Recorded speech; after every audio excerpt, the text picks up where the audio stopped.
नमस्कार।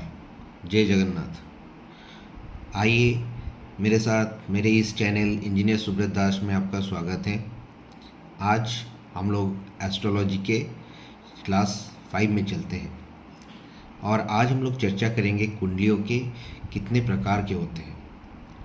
तो आप लोग पिछली क्लास में देख ही चुके होंगे, मैं आपको बताया भी था कुंडलियों के बारे में। तो हम लोग अब इस कुंडली को विभिन्न प्रकार में हम लोग उसको विभक्त किए हैं। तो उस कुंडली को हम लोग अभी एक एक करके मैं बताऊंगा, आप लोग उसको याद रखिएगा। तो ये है हमारा, ये चार्ट होता है, ये हमारा कुंडली का आपका चार्ट होता है। तो जन्म कुंडली हम लोग देखते हैं, तो जन्म कुंडली का ये हमारा ऐसा बना रहता है। तो इस कुंडली में तो हम लोग बहुत बार बात भी कर चुके हैं लग्न कुंडली। तो पहले आते हैं हम लोग लग्न कुंडली। तो लग्न कुंडली इसे हम लोग लग्न कुंडली कहते हैं। इससे मनुष्य के जीवन के हर सुख दुख रोग सबके बारे में पता चलता है। तो आपके मन में प्रश्न भी आता होगा, अगर एक कुंडली में सब कुछ पता चलता है तो फिर इतने कुंडलियों के बारे में जानना क्यों है। तो मैं आपको बता दूं, ये जो कुंडलियां हैं, लग्न कुंडली उसकी जड़ कुंडली है या मूल कुंडली है, उसी से बाकी सब कुंडलियां निकली हैं। ओके, तो ये मतलब देखिए एक विज्ञान की जैसा है। तो हम लोग पढ़ते विज्ञान है, तो विज्ञान में बहुत सारे सब्जेक्ट्स रहते हैं।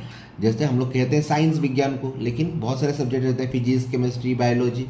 तो वैसे ही ये मूल जड़ है और ये उसके मतलब बहुत सारे प्रकार हैं। तो एक बुक, एक किताब है और ये किताब के ढेर सारे पन्ने हैं। ओके, तो इस हिसाब से आप लोग याद रखिएगा। तो ये मान लीजिए ये है आपका लग्न कुंडली। उसके बाद आता है होरा कुंडली। होरा कुंडली आपका ये वाला होरा कुंडली कहते हैं इसको हम लोग। इससे हम लोग धन और संपत्ति के बारे में जान सकते हैं। उसके बाद आता है आपका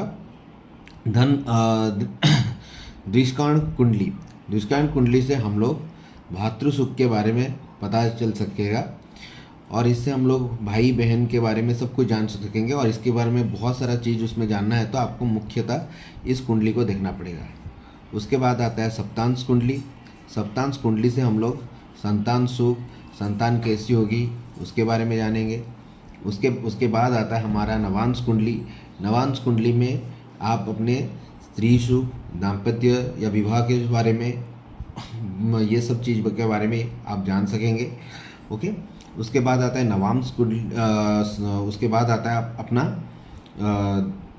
द्वादशांश कुंडली। द्वादशांश कुंडली से आप अपने माता पिता के सुख, माता पिता का सेहत मतलब सेहत कैसे रहेगा, तो ये सब अगर आपको जानना है तो द्वादशांश कुंडली से